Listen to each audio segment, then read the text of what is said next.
Why does Serbia love Putin's Russia? Ever since moving to the Balkans, this is a question I've been trying to answer. Why would a rational European nation support what is being done in Ukraine? Is it their cultural legacy? Is it the historical support that Russia has provided Serbia? Is it because of NATO bombings? Is it just oil and gas? Or maybe Western media just skews the picture a little too much? Serbia's identity is hidden within the details. Let's roll. Continuously inhabited since the Paleolithic Age, the territory of modern-day Serbia faced Slavic migrations in the 6th century, establishing several regional states in the early Middle Ages, which at the times were recognized as tributaries to the Byzantine, Frankish and Hungarian kingdoms. The first Serbian state with an established political identity was founded by Prince Vlastimir in mid-9th century. It was followed by other Serbian proto-states, which were unstable due to constant clashes with the Bulgarians, Hungarians and Byzantines, and by the conflict between Rome and Constantinople regarding Christianization. A more stable, unified and continuous state was established in the late 12th century under the rule of Stefan Nemanja. Serbia would go on to achieve its golden age during the reign of Stefan Dušan in 1346, when he declared himself emperor and was crowned in Skopje, the new capital of the Serbian Empire, marking the height of medieval Serbian power. Serbia became a significant political and cultural force, both in the Balkans and beyond. This period of expansion was also a time of rich cultural development, with monasteries, churches and fortresses being built across the empire. The most significant of these is the monastery of Visoki Dečani, a UNESCO World Heritage Site famed for its frescoes. Furthermore, Stefan Dušan's legal code, known as Dušan Code, was one of the most progressive legal systems of the time, protecting the rights of both the nobility and the common people. But this golden age would reach its end with the gradual encroachment of the Ottoman Empire, beginning in the late 14th century.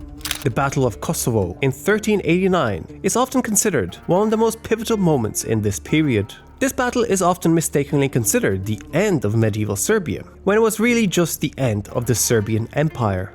Instead, the Serbian Despotate was established, marking a period of relative autonomy under Ottoman suzerainty that saw a merging of Eastern and Western cultures. However, by the 15th century, the entire Serbian Despotate had fallen to the Ottomans, beginning a period of about 4 centuries of Ottoman rule, which significantly influenced the region's social, cultural and political landscape. Despite Ottoman rule, the Serbian Orthodox Church retained some independence, preserving Serbian language, customs and identity. From then on, the Balkans were in a constant power struggle. The Serbs, faced with foreign occupation, fought fiercely for their independence, while the Russian, Austrian and Ottoman empires all attempted to assert their dominance in the region. Russia aimed to establish itself as the protector of Orthodox Christians within the Ottoman Empire, while the Austrians and Ottomans found themselves in a centuries-long rivalry for domination of the Balkans. The Serbs would resist their occupation, rising up in rebellion in 1594, 1596 and 1788 in the name of preserving Serbia. As the Ottomans began to lose their grip over the Balkans, the Serbs would finally succeed in regaining autonomy in 1830. The final milestone in the Serbian question for independence came in 1878 at the Congress of Berlin, where Serbia's independence was formally recognized alongside a number of former nations in the region. This was a moment of triumph, marking the end of centuries of foreign rule and the beginning of a new era of self-determination for the people of the Balkans.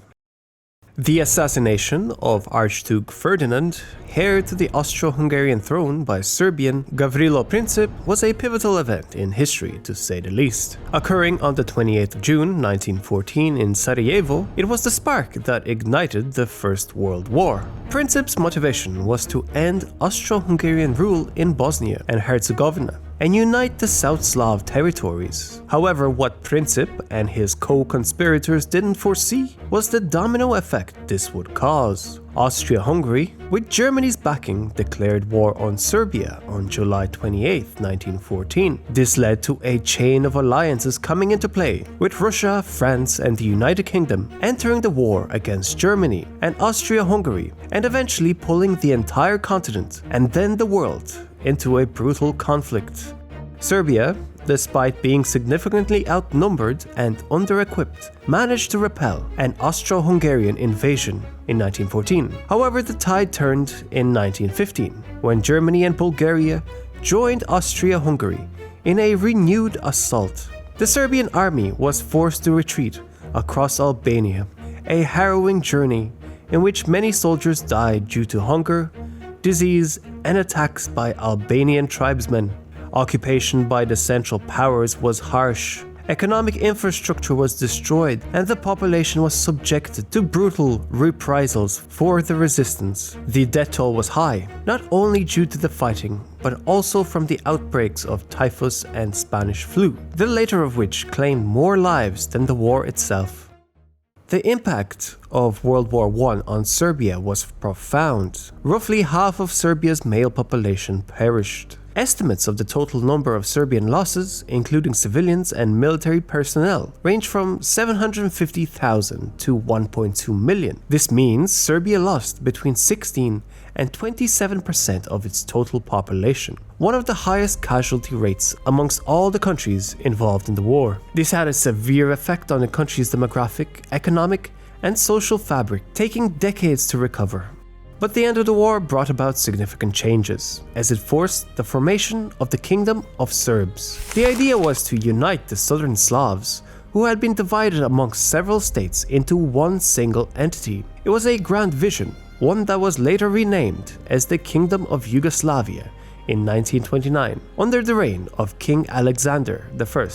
The Kingdom of Yugoslavia inherited a largely agrarian economy. Industrialization was slow and uneven, leading to economic inequality amongst the regions, and the situation worsened with the onset of the Great Depression in the 1930s. These economic hardships further fueled the nationalistic sentiments amongst the Serbs, Croats, and Slovenes. Instead of unity, Alexander's Yugoslavia would be torn apart by identity as the economy stagnated, and the continued collapse of the elected Yugoslav governments resulted in a royal dictatorship. The Yugoslav kingdom's primary legacy would be deep divisions, which would be exploited by the Axis powers when they invaded in 1941. The Axis divided Yugoslavia along ethnic lines, creating puppet states like the independent state of Croatia and the Nedic regime in Serbia. This division was a brutal period marked by horrific atrocities and ethnic cleansing. However, a communist partisan resistance group led by the infamous Josip Broz Tito began fighting back. Tito, a Croat, managed to unite various ethnic factions. His partisans were a diverse group composed of Serbs, Croats, Bosniaks, Slovenes, and Montenegrins, amongst others. From its humble beginnings following the Axis invasion, Tito's partisan movement steadily gained strength, and by 1943 they were recognized as the legitimate military of Yugoslavia by the Allies. By 1945, the partisans had expelled the Axis force and effectively liberated Yugoslavia on their own. As a result, Tito became the leader of the Socialist Federal Republic of Yugoslavia. He managed to suppress ethnic tensions and maintain unity amongst the 6 Yugoslav republics. This period is often referred to as the Titoist era. And despite being a one-party communist state, Yugoslavia managed to steer a neutral course during the Cold War, refusing to align with either the Soviet Union or the United States. Tito believed that Yugoslavia had to remain independent and neutral to retain its sovereignty and to avoid becoming a satellite state of either power bloc. This led to the establishment of the Non-Aligned Movement in 1961, which Tito co-founded with other leaders from India, Egypt, and Indonesia. This made Yugoslavia an influential actor in global politics, despite its relatively small size. Tito's non-alignment policy had a significant impact on Yugoslavia's domestic and foreign policy. It allowed Yugoslavia to pursue a unique form of socialism known as market socialism, combining elements of both Soviet-style planned economies and Western-style market economies. On the international stage, it allowed Yugoslavia to maintain relationships with a broad range of nations. As being a neutral power, it gained a steady stream of cash from both the East and the West. While the later part of Tito's reign would be seen as the golden age of Yugoslavia, it would also be where the seeds of its collapse were sown, as the individual republics would increasingly gain power at the expense of the Yugoslav federal government. And most importantly, Tito's removal of anyone able to threaten his rule left the nation reliant on him being in charge. Following Tito's death in 1980, the political system he had built was in crisis. Where before Tito held the highest office in the country and decided over the most important matters of state, the lack of a clear successor left this position divided between the 6 republics and 2 autonomous regions. Combined with Yugoslavia's economy entering a recession following the collapse of the Soviet Union and ethnic tensions between the country's many ethnicities, left it in an unstable domestic situation. Slobodan Milosevic would be elected as leader in 1989, and his vision was to create a greater Serbia, a state that would unite all Serbs, regardless of where they lived in the Balkans. He exploited nationalist sentiment and used his control over the media to amplify fears and ethnic and religious differences, leading to the escalation of pre-existing ethnic tensions throughout Yugoslavia. However, this development did not bode well with the wealthier republics of Croatia and Slovenia. They felt increasingly marginalized and exploited, as Serbia's control over the federation seemed to negatively affect their economic interests. The Yugoslav constitution allowed each republic the right to declare independence if they wish. Thus, in 1990, both Slovenia and Croatia declared their independence. However, this move was not accepted easily. The Serbian-led Yugoslav People's Army saw this as an illegal act and initiated military action, marking the beginning of the Yugoslav Wars. While Slovenia would see minimal fighting and be granted independence after just 10 days, Croatia would fight a 4-year-long conflict with Serbian separatists dug in within its own borders, supported by Yugoslavia. In September 1991, Macedonia navigated its way to independence as well. But luckily, it managed to do this in a peaceful manner, as its independence referendum had overwhelming support.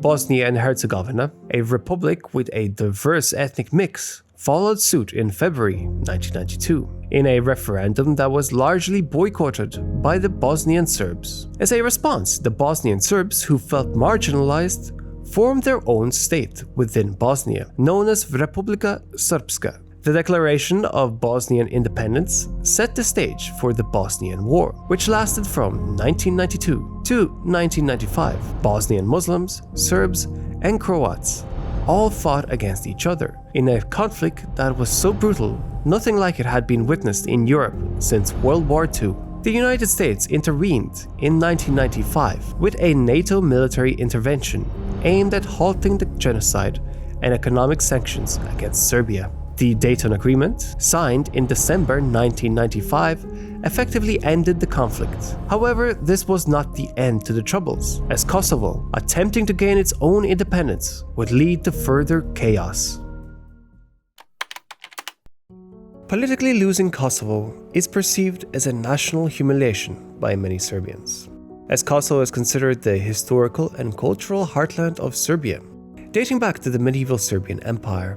Economically, Kosovo has substantial mineral resources, including coal and lead, that Serbia would prefer to retain control over. Furthermore, a significant Serbian minority lives in northern Kosovo, and Serbia has expressed concerns about their protection and rights if Kosovo gains full independence. The high population of Albanians in Kosovo can be traced back to historical migrations in the late medieval period. Some Albanian tribes migrated northwards. Over centuries, their population in the region grew, particularly during the Ottoman rule, when many Serbs fled the region. Today, ethnic Albanians make up the overwhelming majority of Kosovo's population.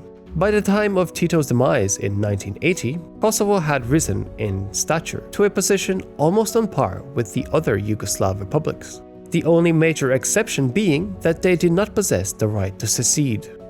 1981 marked a significant turning point when the capital city, Pristina, became the epicenter of widespread student protests. These demonstrations were rooted in the growing demand for increased autonomy, as many Kosovars felt marginalized and oppressed under Serbian rule.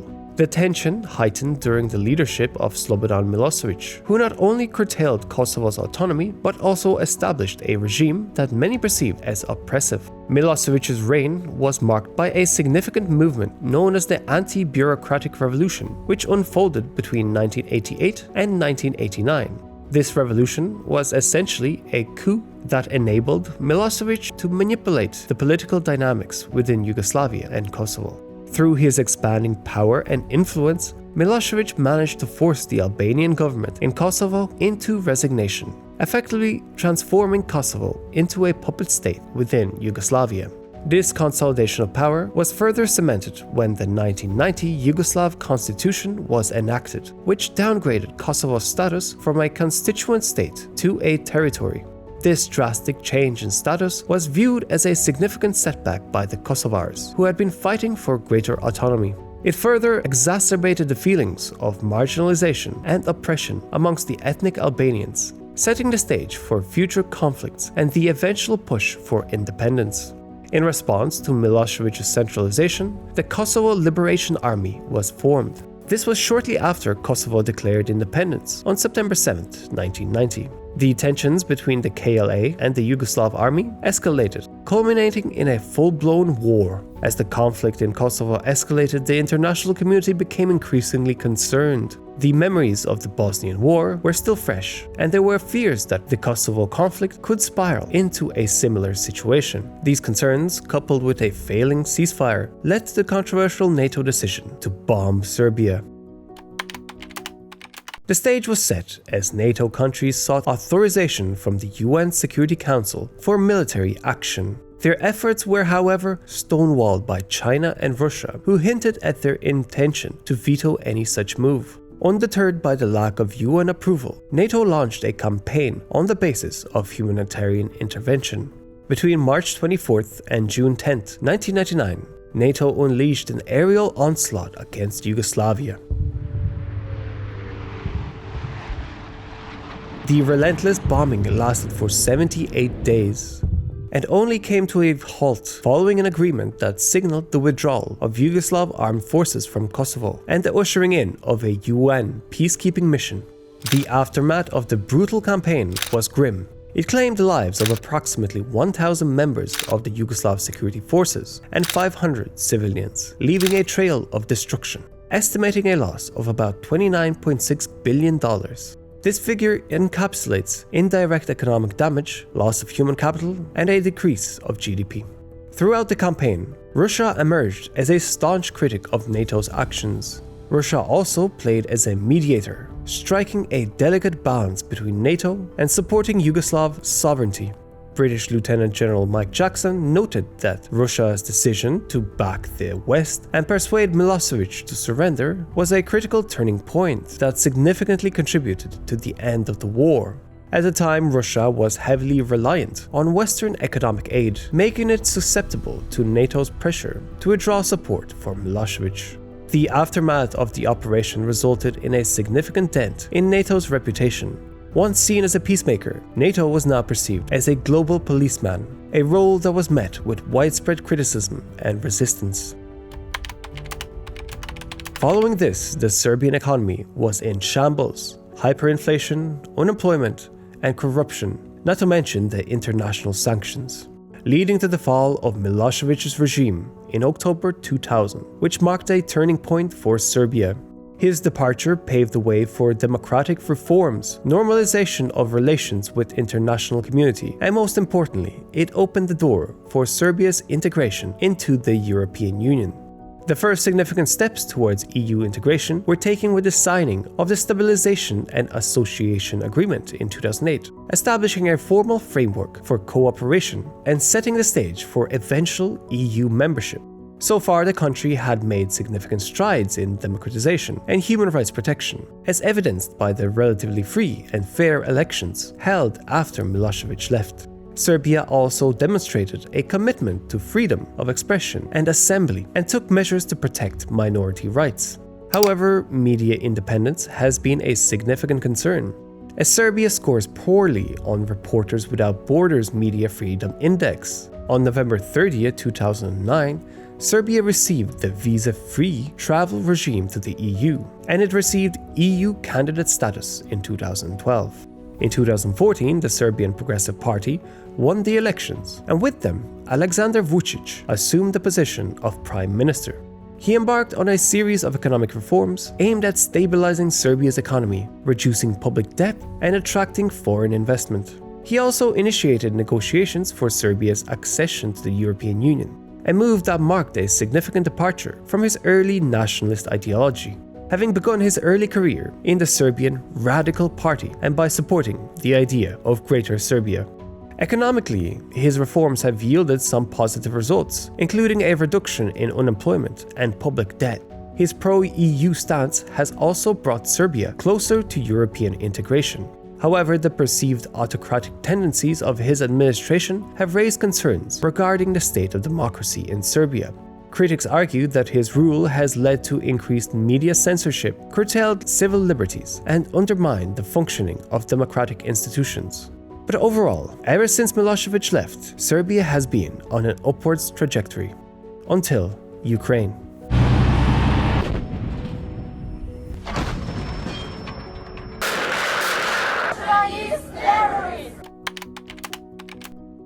As tensions between Russia and the European Union over Ukraine rise, Serbia has been under pressure to harmonize its foreign policy with that of the EU. But Serbia has made clear its intention not to join the sanctions regime imposed upon Russia. Vučić said Russia was the only country not to have imposed sanctions against us in the 1990s, after a National Security Council meeting. They also supported our territorial integrity in the United Nations. We must not forget that. Referring to Russia's stance on Serbia's former province of Kosovo, whose independence Moscow refuses to recognize. According to the BCSP survey, most Serbs oppose introducing sanctions against Russia.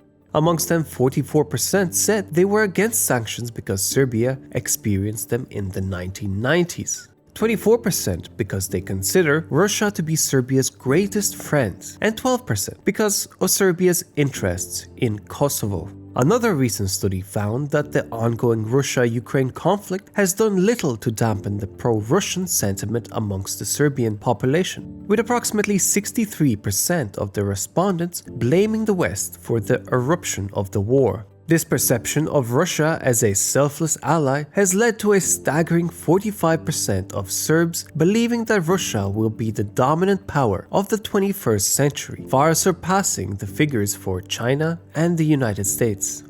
The Russian president is highly admired amongst the Serbian population. A striking 95% of Serbs view Russia as a true ally, contrasting with the mere 11% who perceive the EU in a similar way. This is despite the fact that the EU is a major financial supporter for Serbia, while Russia is not. Instead of sanctioning Russians, Serbia has become a top destination for Russian businesses and highly skilled individuals, particularly from the tech industry, seeking to evade sanctions. And recently, Serbia agreed to supply Hungary, which relies on Russia for about 80% of its natural gas, with more Russian natural gas if Ukraine terminates its transit agreement with Russia. Becoming a reseller of Russian supplies is not a good look at this time. As of now, however, the EU has not taken Serbia's actions seriously or given out penalties. While Serbia's compliance with EU foreign policy has dropped, the EU continues to see Serbia as a frontrunner for EU membership. If we look back at the history, we can make parallels which may give us clues to Serbia's true intentions. After all, history tends to rhyme. Let's compare Vučić and Tito. Tito's ability to play NATO against the Soviet Union was legendary. Possibly taking a page from his predecessor's playbook, Vučić has done a good job of playing both sides. He secures cheap energy from Russia while maintaining positive relations, thereby appeasing his electorate and maintaining power in the country. While Vučić may know that the country's long-term interests are more secure with Europe, his voters may not. But his power would be lost if he would quickly give in to all the demands of the West put upon him. Simultaneously, he avoids completely falling out of favor with Europe, which cannot permit Russia a chance to regain a strong foothold in the Balkans. Russia's appeal in Serbia stems more from what it doesn't represent than what it does. The shared cultural and historic affinity and the Orthodox and Slavic brotherhood play secondary roles to the fundamental fact that Russia is not the West. If we consider countries that declare themselves to be neutral with regards to Russia's invasion of Ukraine, we would think of Switzerland or Austria, not Serbia, probably due to seeing protests like these and the overall mass support which the population of Serbia has for Russia's cause. Serbians support Russia, there is no doubt about it. However, whether or not Serbians support Russia's annexation of Crimea or the full-scale invasion of Ukraine is a different story. The key distinction to make is that the war in Ukraine isn't perceived as a war between Ukraine and Russia, but as a war between NATO and Russia, with NATO once again being the belligerent. As the war is forcing Serbia to implement various sanctions and essentially choose a side, Serbians are being forced to remember having been wronged by NATO in the past. This, however, does not mean that Serbia isn't neutral. It's arguably even more neutral than either Switzerland, Turkey, or Austria, countries which have openly supported Ukraine. The Serbian nation is a real conundrum. On the one hand, its leadership knows that for long-term economic prosperity, Serbia must embrace its main trading partners, that is Germany and the EU. But its population is still bitter about Kosovo and the tragic memory of the bombings. While the hope that Serbia may regain control over historical lands endures to this day, it's a delicate balancing act for Serbia's leadership, which must do what is best for the country's long-term prosperity, while at the same time preventing a more radical force from taking control of the country, which could spell another disaster for the Balkans as a whole. Western media tends to dismiss this bigger picture, instead focusing on protests such as these. And there's a mentality of you are either with the West or against it. In reality, Serbia is doing its best by remaining neutral, and given the historical context, that is the most we can ask of it. The Balkans still need more time to heal and forget, and with enough time, they will join Europe and become a part of the West. Next, learn a bit more about Serbia and Russia by watching my video on Montenegro. And this is my Patreon map. Everyone on this map is a legend who supports my show directly. If you wish to be added to this map, please visit my Patreon page. Geoperspective out.